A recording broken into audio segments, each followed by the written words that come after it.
Noticing a pattern.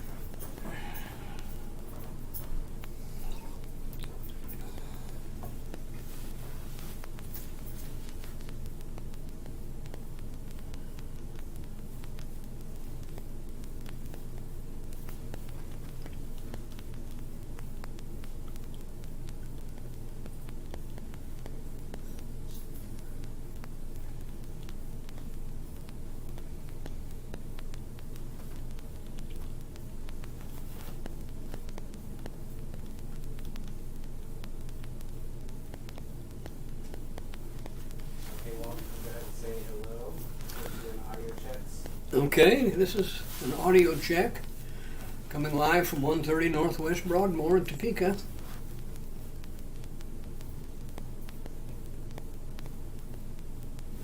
Testing 1, 2, 3. Yep. Testing. Coming through okay?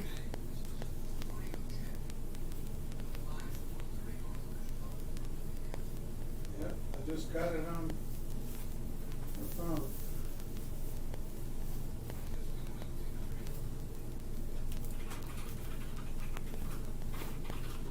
Okay.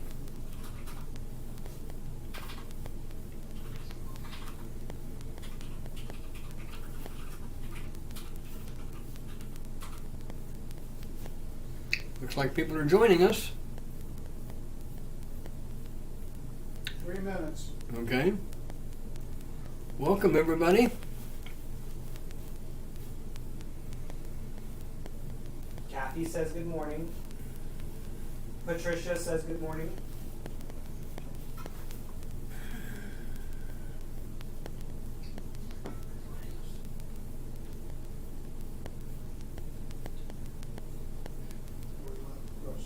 Yep, we're live across the board.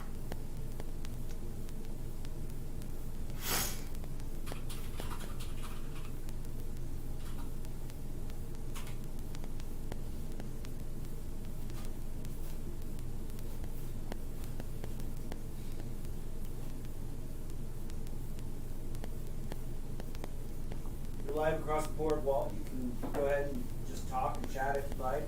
Well, we'll go ahead and get started then. Well, No? Just give it a couple more minutes before you get started, but you can say hello and Okay. Well, we're glad to see people signing on. got Kathy and Patricia So we and Frank Tapp. me. and all of us.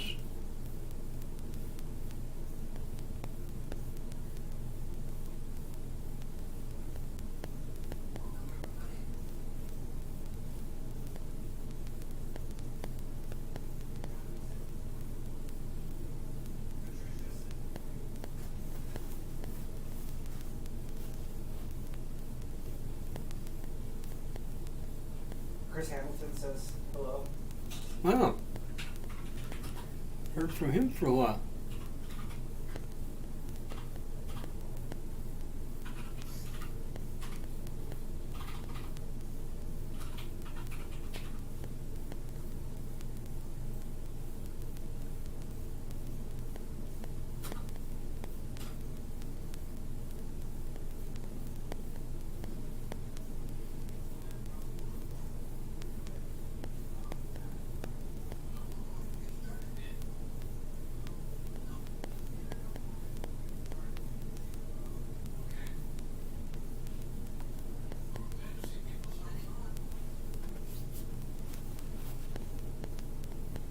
Just about. Okay, well, you can go ahead and get started. All right. Well, welcome everybody to the Unitarian Universalist Fellowship of Topeka.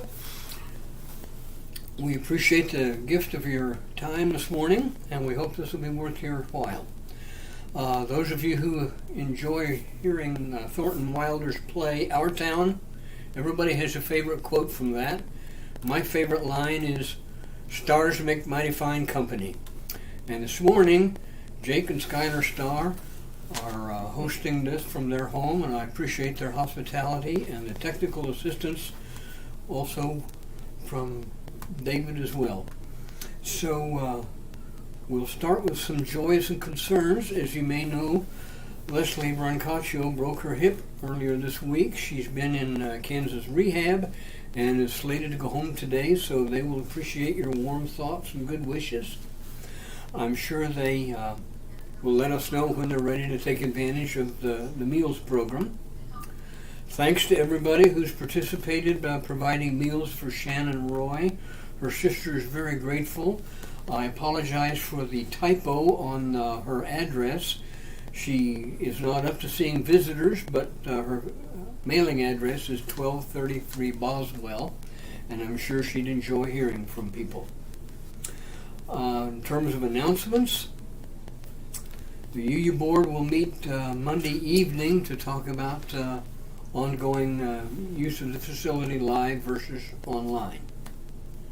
Next Sunday, our program will be another in a series of pre-recorded messages. This is from the Reverend Linda White in Peoria, Illinois. So we look forward to seeing what she has to say to us. We're ready to begin our program now. You may light your own candles in your home or your living room. You're welcome to write out checks to the Universalist Fellowship of Topeka because the fellowship needs your ongoing support, and we thank you for all your gifts of time and resources and attention. So without any further ado, we're ready to begin today's program, and I will turn it over to Jake to start the program. Okay, thank you, Walt.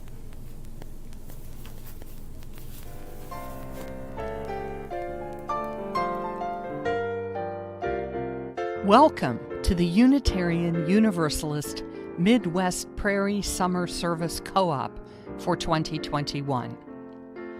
As our congregations begin planning to reopen in-person gatherings this fall after our long pandemic separation, we take this opportunity for a series of virtual visits with some of our neighboring UU churches over the summer weeks.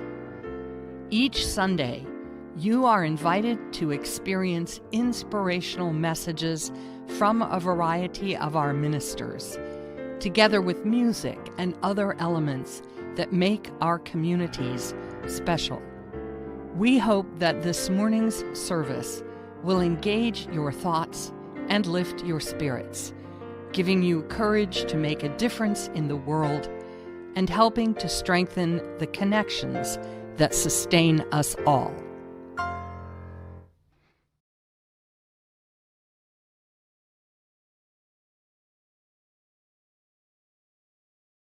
Good morning. I'm the Reverend Jill Jarvis, speaking to you from Kansas City, Missouri, and I'm delighted to welcome you today to this 8th service in our Summer of Cooperative Virtual Worship. I'm joined today by my colleague, the Reverend Diane Miller, in Salina, Kansas. We're both retired Unitarian Universalist ministers and honored to be part of this collaborative effort to bring a diverse, meaningful worship experience to our participating congregations and guests. Speaking of guests, we welcome all of our virtual visitors today.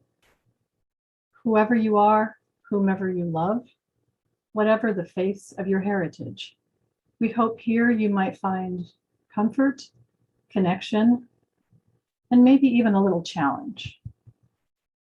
To all of you, we're glad you're here.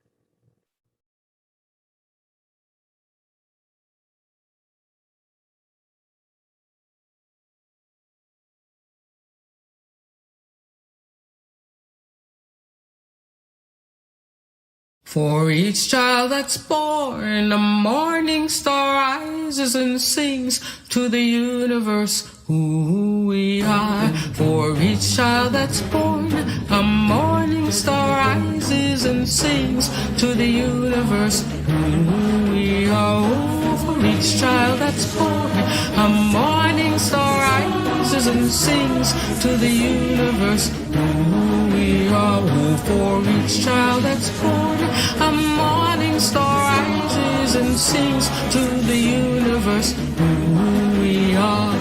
We are our grandmother's prayers, and we are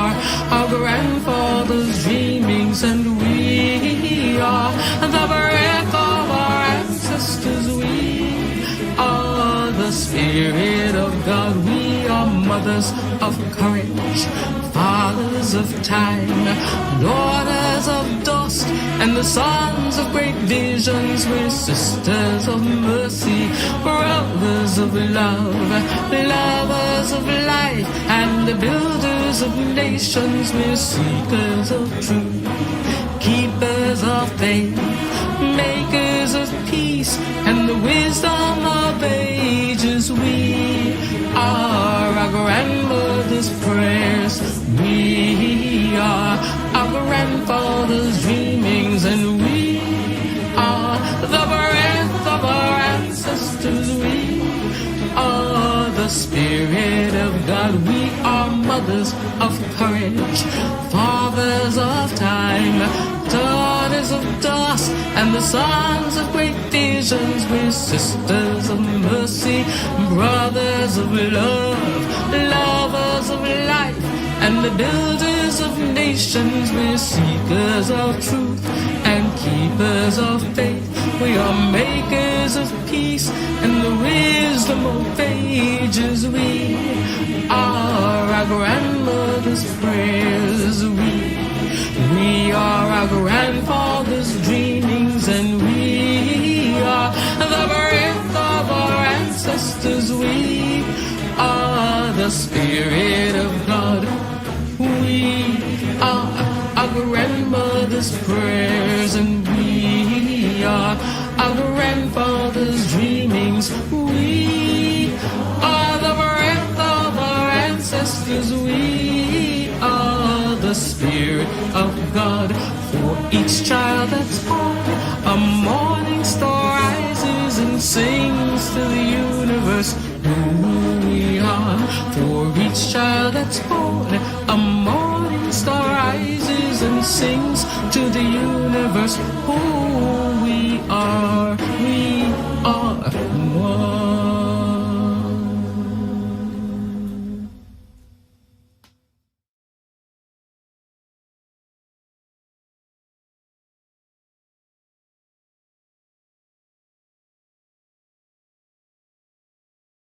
Life comes for us in 1,000 different ways, undoes plans and upends traditions, knocks down the doors of our defense.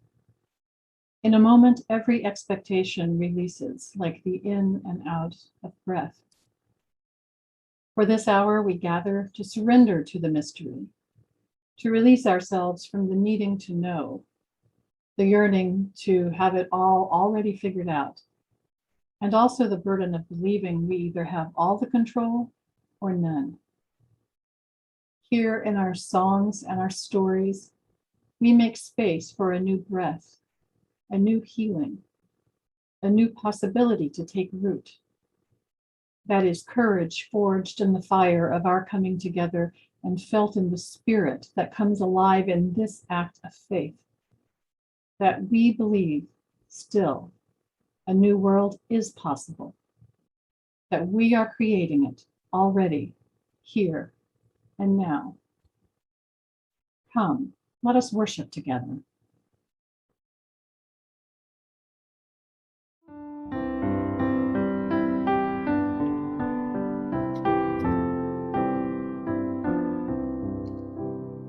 We are gathered in the Spirit, our bodies are apart, filled with joy and touched with wonder, separate hands but mingled hearts, giving thanks and singing praises for the love that calls us on from our many different places. We are gathered into one.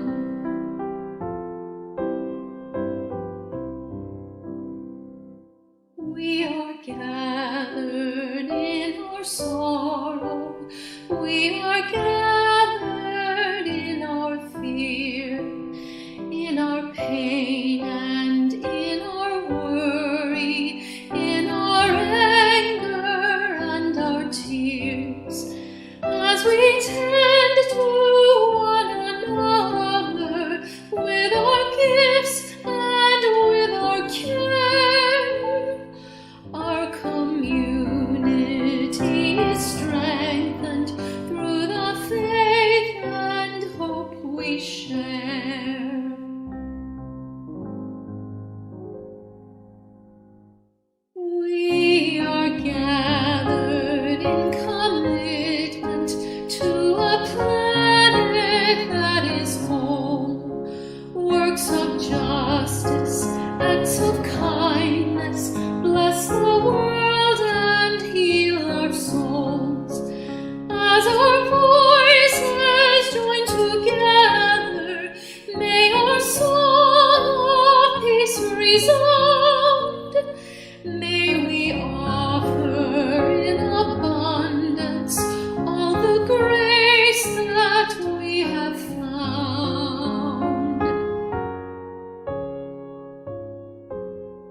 Chalice lighting.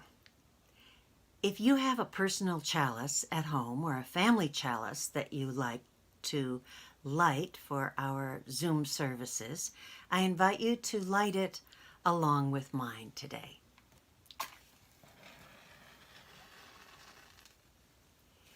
Today, I light a chalice for the first time with my left hand. It's a bit awkward because I'm not a lefty, I'm a righty.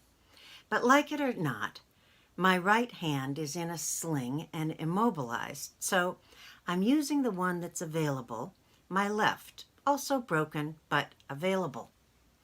So many things during the pandemic are awkward and unfamiliar. We are forced to learn new ways of doing things. So much is broken and in need of mending and healing. So much is in need of patience and rebuilding. So much we need to recreate in new ways of being together as congregations. May the kindling of this chalice light the ways forward that we will discover.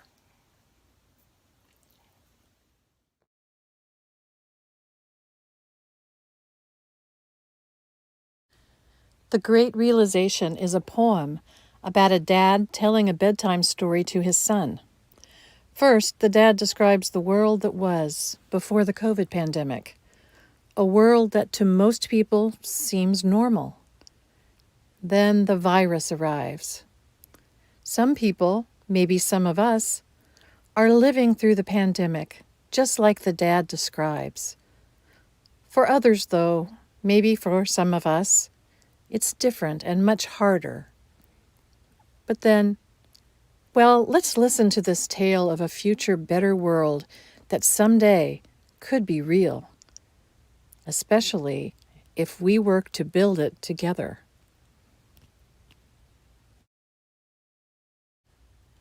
Tell me the one about the virus again, then I'll go to bed. But my boy, you're growing weary, sleepy thoughts about your head. Please, that one's my favorite. I promise, just once more. Take me back to 2020. That's all I'm asking for. Okay, snuggle down, my boy, though I know you know full well.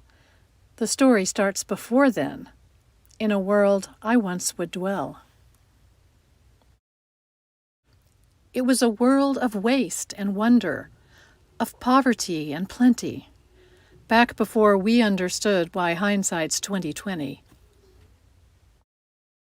You see, the people came up with companies to trade across all lands, but they swelled and got much bigger than we ever could have planned. We'd always had our wants, but now it got so quick, you could have anything you dreamed of in a day, and with a click. We noticed families had stopped talking. That's not to say they never spoke. But the meaning must have melted, and the work-life balance broke. And the children's eyes grew squarer, and every toddler had a phone. They filtered out the imperfections, but amidst the noise, they felt alone. Every day the skies grew thicker, till you couldn't see the stars. So we flew in planes to find them, while down below we filled our cars. We'd drive around all day in circles. We'd forgotten how to run. We swapped the grass for tarmac, shrunk the parks till there were none. We filled the sea with plastic, 'cause our waste was never capped, until each day when you went fishing, you'd pull them out, already wrapped. And while we drank and smoked and gambled, our leaders taught us why it's best to not upset the lobbies, more convenient to die. But then in 2020, a new virus came our way. The governments reacted, told us all to hide away. But while we all were hidden, amidst the fear and all the while, we dusted off our instincts. We remembered how to smile.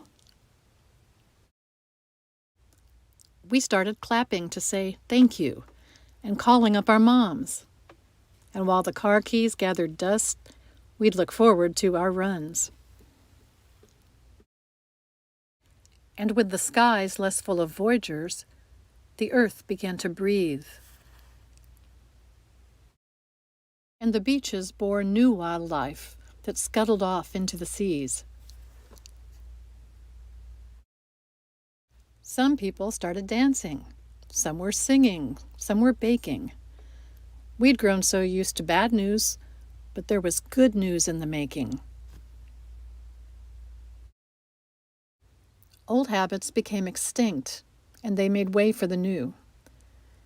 And every simple act of kindness was now given its due. And so when we found the cure, and were allowed to go outside, we all preferred the world we found to the one we'd left behind. But why did it take a virus to bring the people back together? Well, sometimes you get sick, my boy, before you start feeling better. So lie down now and dream of tomorrow and all the things that we can do. And who knows? If you dream hard enough, maybe some of them will come true. We now call it the Great Realization. And yes, since then there have been many. But that's the story of how it started. And why hindsight's 2020.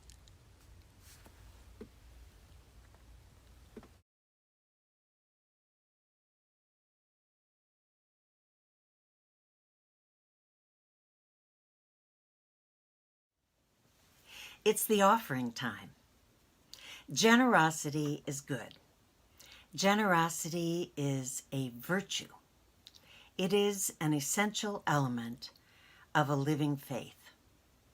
Giving is a spiritual discipline. The methods of giving vary from congregation to congregation. This is how we sustain our faith, our witness in our communities, our presence in this world. This is a time to give, to cultivate a generous spirit. Offer your support. Make a gift. Provide your pledge. Be of generous heart. Feel good about it. Be thankful for the ways you can give.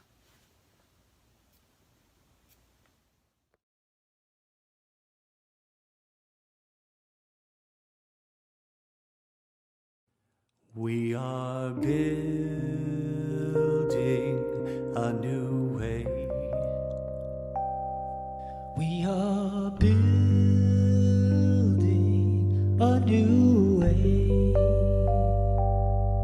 We are building a new way, feeling stronger every day.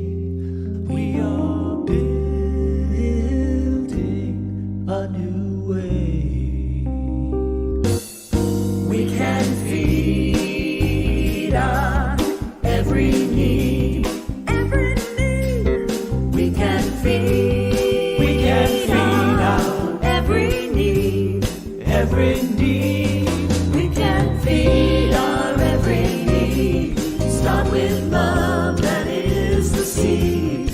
We can feed on every need.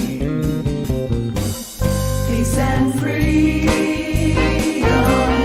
is our cry. Peace and freedom is our cry.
About a month ago, I received an email from a French friend of mine.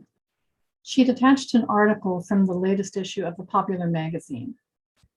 It described surprising changes to a deeply ingrained and cherished French custom dating back to Roman times, a custom known as la bise. That's the common peck on both cheeks or into the adjoining air, exchanged in greeting. An automatic and almost obligatory gesture between family, friends, sometimes friends of friends, and work colleagues, or in any social situation where everyone is greeting people that way. Of course, many foreigners in France are annoyed by the ubiquity of the bise, la bise. I have often wondered about the issue of consent. But this century-old tradition may be changing because of COVID. Not just temporarily suspended, but truly changing. A rough translation of the article in question tells us this. Whenever she sees her close friends, Aude doesn't think twice about it. She delivers 2 pecks on their cheeks. The question, she says, is whether to do la bise with someone when you don't feel like it. It's great now because we're able to hide behind the COVID guidelines, being able to choose.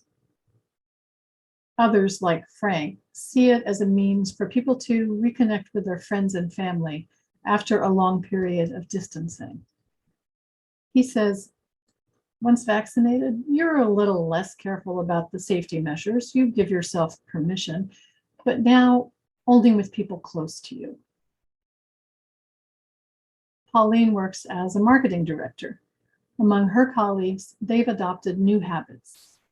The elbow bump, the wave from a distance, we don't worry about la bise anymore. I don't think that's going to change.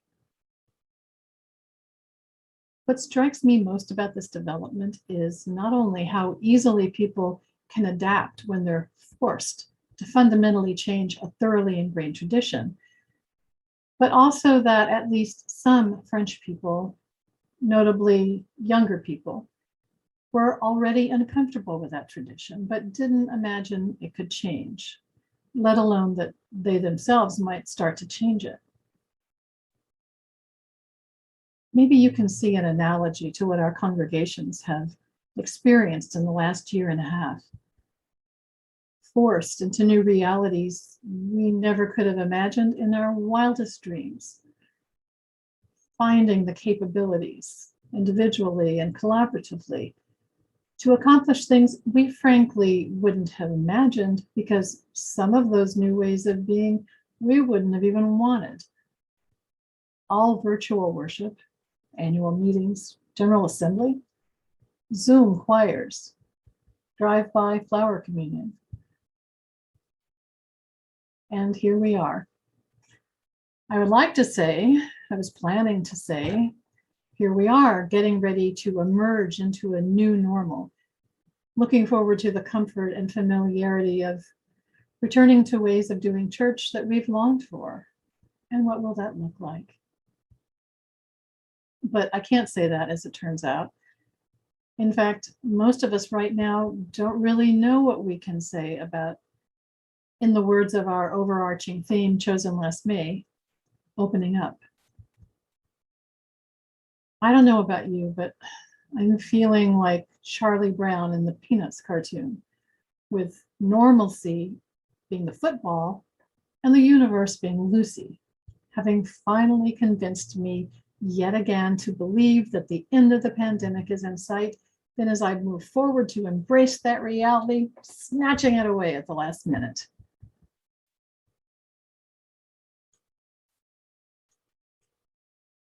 But like Charlie Brown, I'm willing to trust again in faith that the universe is ultimately more accommodating than Lucy. I truly believe that one of these days we will be safely together again in physical space, that it will probably look different than what we remembered and we're hoping to recreate.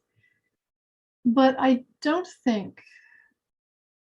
know what that new way of doing church will look like. Living into our missions and answering our calls.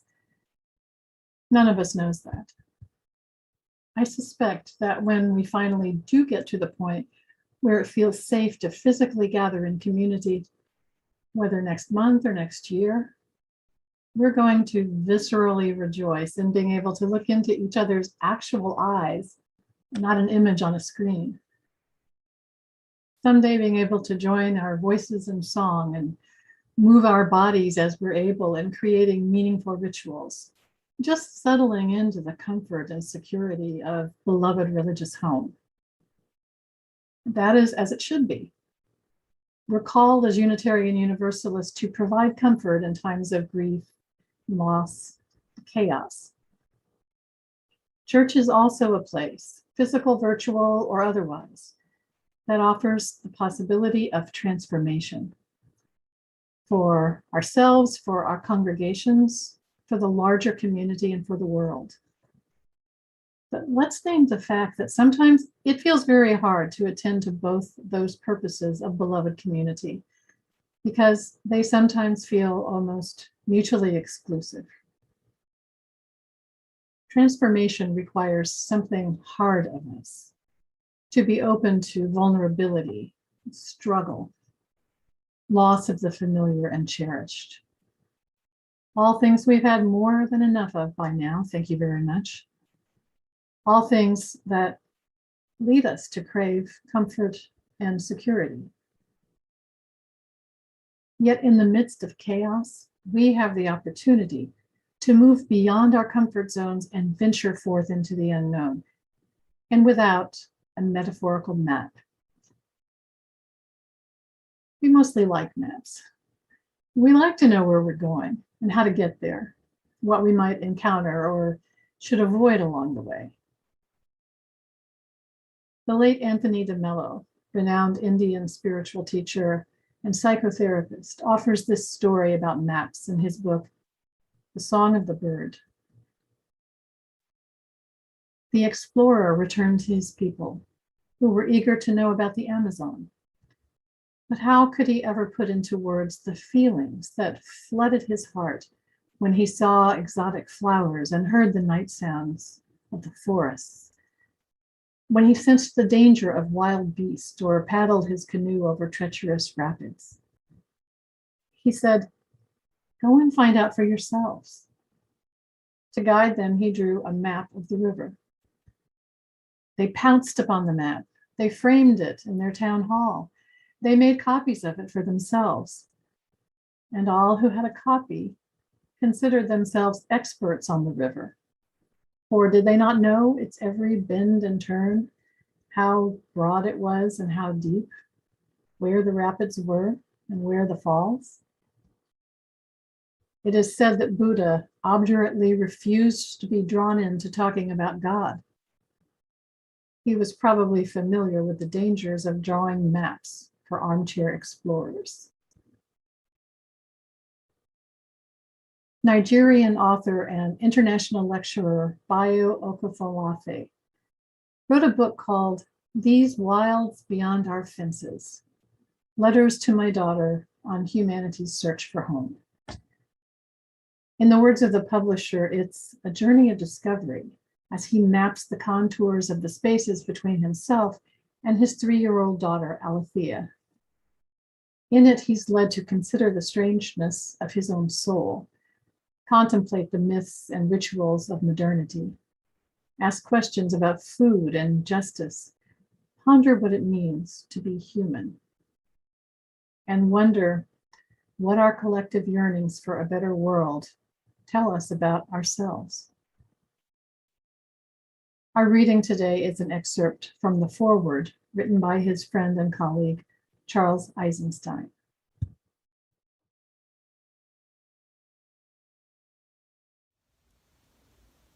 The reading. Dear Althea, I met your father when he was a young man, still searching for a proper channel for his ambition. This, more than our intellectual resonance, is what called us into friendship. You see, our generation faced a quandary. Full of youthful ambition, we had awakened to the wrongness of every ready-made goal that society offered as a way to express that ambition. First, we rejected the most obvious conventional goals of money and power, seeking outlet instead in academia, NGOs, science, or any other realm we imagined to be untainted.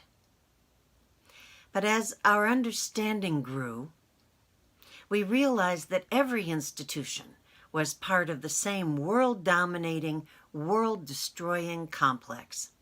There was nowhere for us to go.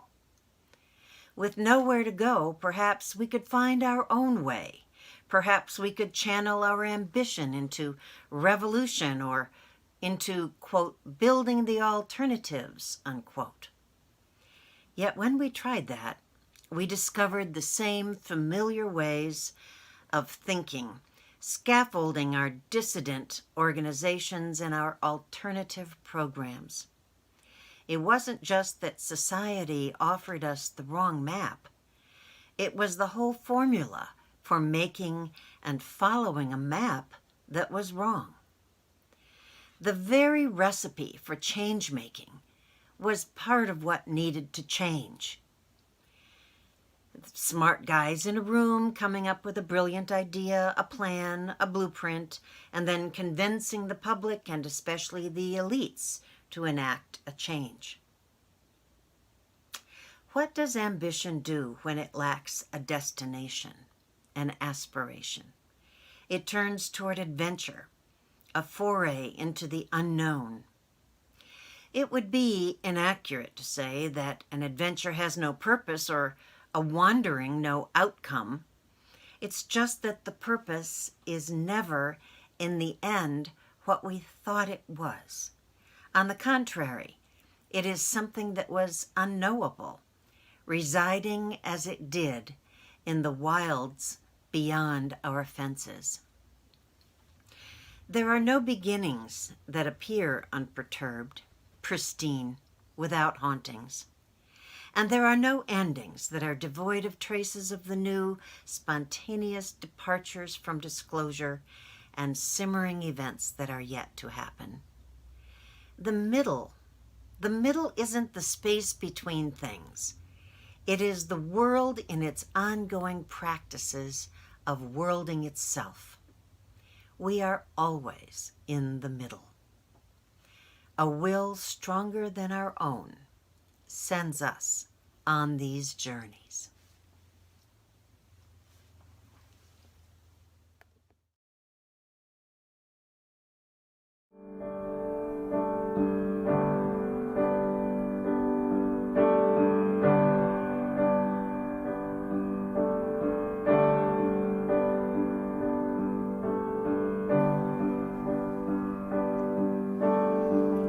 We shall be known by the company we keep, by the ones who circle around to tend these fires. We shall be known by the ones who sow and reap the seeds of change alive from deep within the earth. It is time now.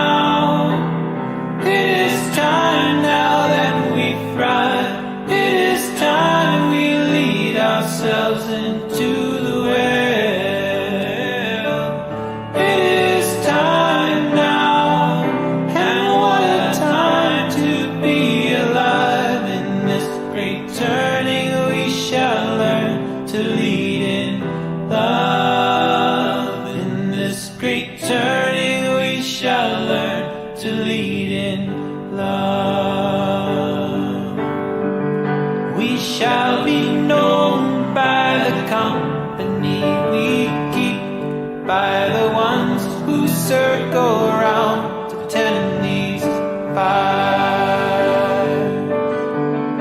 We shall be known by the ones who sow and reap the seeds of change alive from deep within the earth.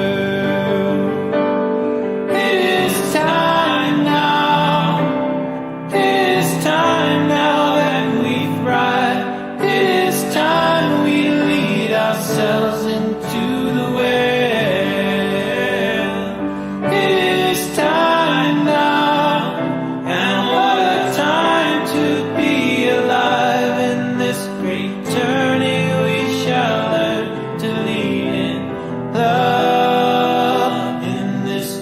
turning we shall learn to lead in love. In this great turning we shall learn to lead in love. In this great turning we shall learn to lead in love.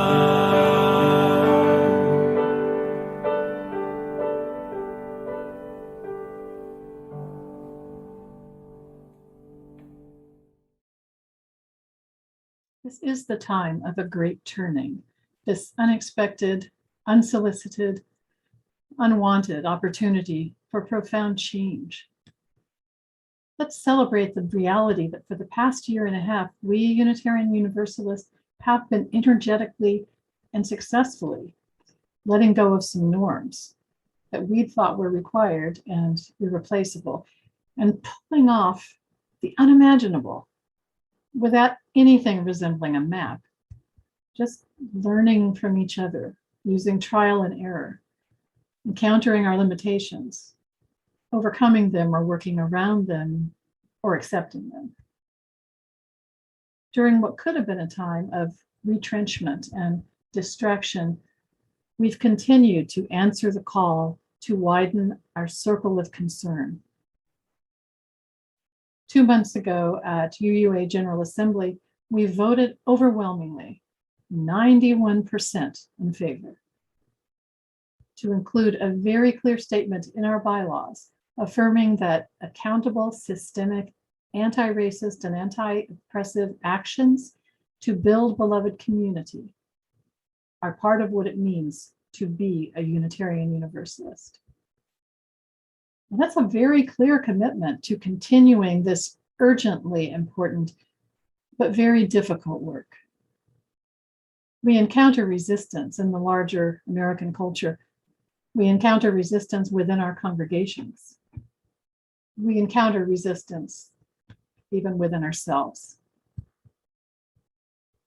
But it is time now, when so much is still in flux, when we've been pushed beyond some of our traditional boundaries, it is time, now that we have the inner strength of our own experience showing us that when we have to, we are able to show up together and do hard things.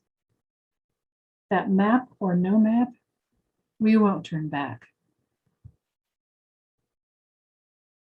Can we admit, though, that resistance from without or within can be discouraging? Well, I'd like to offer you a lens through which we might observe this adventure we're on. You might be familiar with Parker Palmer, the American author, educator, and activist for spiritual and social change. Palmer has observed patterns in the ways that movements for change unfold, and he has something important to say about resistance. That resistance is not a checkmate.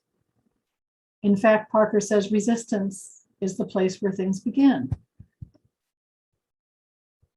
A movement's evolution unfolds in 4 sequential steps, which Parker describes as follows. See if any of these patterns resonate with your experience. Step 1 is when an individual begins to feel a cognitive dissonance between their own values or experience and the culture of their movement or organization. They might increasingly feel a lack of integrity in being part of that culture. But they believe they're alone in these feelings, so they don't say anything. It feels unsafe to speak their truth. Step 2 is when the individual feels so uncomfortable, they finally do speak up and find they're not alone after all.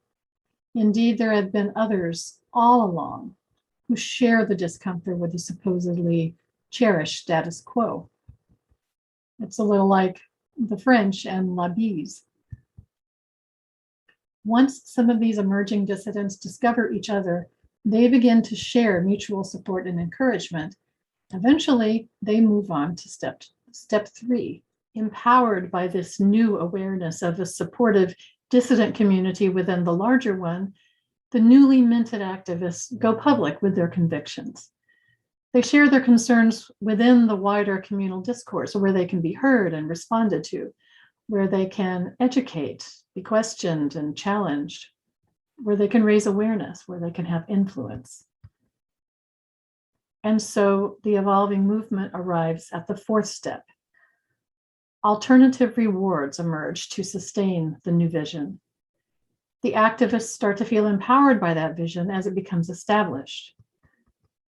They find ways to create new, exciting opportunities to build a community that truly reflects their deepest values. And resistance is an inherent part of the evolution of a movement for change every step of the way. Parker reminds us that at any given time, individuals will find themselves at different stages of the emerging movement. Some are continuing to take comfort in the old ways and are trying to avoid dissension and division. Some are finally beginning to acknowledge, even to themselves, their own discomfort with the status quo. Some are just discovering they have allies. Some are actively going public to raise a larger awareness and inviting discussion or even debate. And some are creating ways for diverse individuals to participate in the joys and satisfactions offered by an emerging transformative and liberatory movement. And that fourth step, by the way, that is not the end. The goal is that this new movement circles back to intersect with the culture or the institution from which it emerged. Because movements have to keep moving. A movement that stops out of complacency, self-satisfaction, or in response to resistance will die. Maybe you recognized in Parker Palmer's observations what is happening within Unitarian Universalism as we explore, sometimes painfully, sometimes joyfully, these wilds beyond our fences. There may not be maps to guide us as this territory remains as yet unexplored, but there are patterns that provide context, and maybe we can find some encouragement there. I also want to share the words of George Erasmus, a respected Aboriginal leader in Canada. Now listen, because this is really powerful. Where common memory is lacking, where people do not share in the same past, there can be no real community. Once again, where common memory is lacking, there can be no real community. Where community is to be formed, common memory must be created. And how do we create common memory to form our beloved community? Unitarian Universalists don't share a common narrative. Institutionally, we reflect the predominant culture that birthed us, and that narrative is steeped in white supremacy culture, colonialism, patriarchy, exceptionalism. But that's not the whole story. If we hope to create an inclusive common memory, if we're committed to widening our circle of concern, then those whose narrative has long been considered foundational, the norm, have a very uncomfortable and difficult task in front of them, in front of us, as I recognize myself among them. We will have to summon the courage to finally explore the stories of those whom we've allowed or forced to be invisible, unheard, the exception. And then to integrate those stories as an equally part of a shared past, the common memory of a transformed, beloved community. It is new, unexplored territory, and so there are no maps to follow. Vulnerability, trust, courage, and faith are required. We may not have a complete vision of a larger, radically inclusive, life-affirming, paradigm-shattering, beloved community of common memory. But we already know what must lie at its heart. There must be freedom. There must be justice. There must be compassion. And I'm pretty sure there must be singing. Will you join me?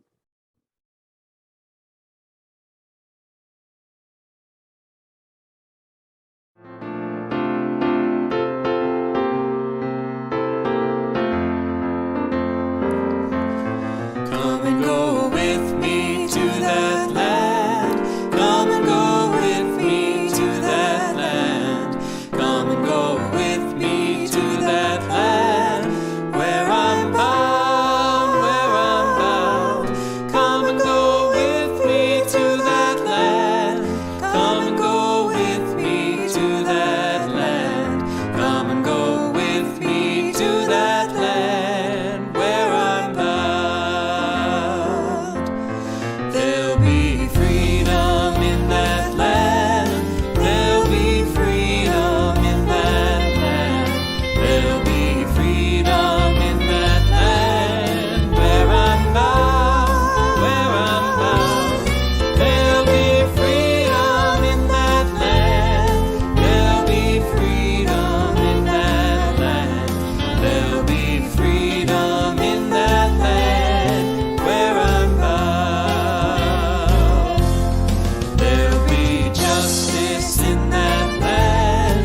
There'll be justice in that land. There'll be justice in that land where I'm bound, where I'm bound. There'll be justice in that land. There'll be justice in that land. There'll be justice in that land where I'm bound. There'll be singing in that land. There'll be singing in that land. There'll be singing in that land where I'm bound, where I'm bound. There'll be singing in that land. There'll be singing in that land. There'll be singing in that land where I'm bound.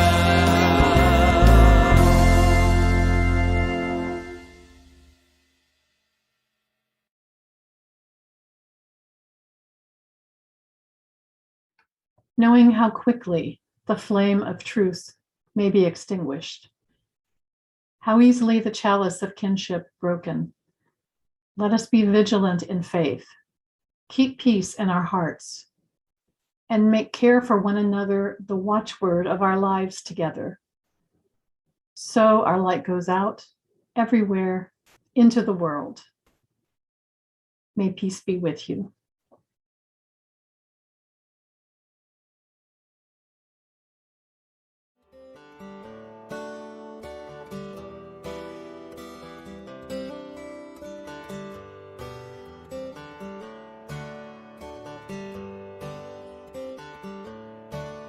In the toughest time you ever knew, the only thing that you could do was carry the flame. Sickness spreading through the land, you held your spirit in your hands and carried the flame. When storms and sorrows gathered round, you raised your head and you stayed your ground. You carried the flame. Through endless days of the hardest living, you kept on loving, kept on giving. You kept on and carried the flame. Carry the flame, raise it high, send its beacon through the sky. Keep it strong and shining through the pain. Let it rise and let it grow. Let it light the world, you know, let it glow. Carry the flame. And when the day is done at last, we take on the spark you passed. And carry the flame. From hand to hand we send it on, the kindling hope of a rising dawn. In a song we carry the flame. Carry the flame, raise it high, send its beacon through the sky. Keep it strong and shining through the pain. Let it rise and let it grow. Let it light the world, you know, let it glow. Carry the flame. We are nurses, doctors, teachers. We are children, parents, preachers, and we all carry the flame. We are scientists and cargo packers, farmers, singers, grocery stackers, young and old. We carry the flame. Carry the flame, raise it high, send its beacon through the sky. Keep it strong and shining through the pain. Let it rise and let it grow. Let it light the world, you know, let it glow. Carry the flame. Let it glow.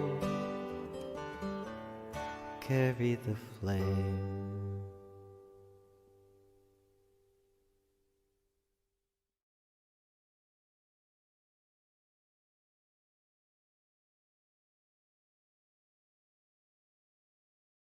Thanks to Jake and David for all the technical part of putting this together. We will see you next week, and appreciate everything you do for the fellowship. Bye-bye. And we're out.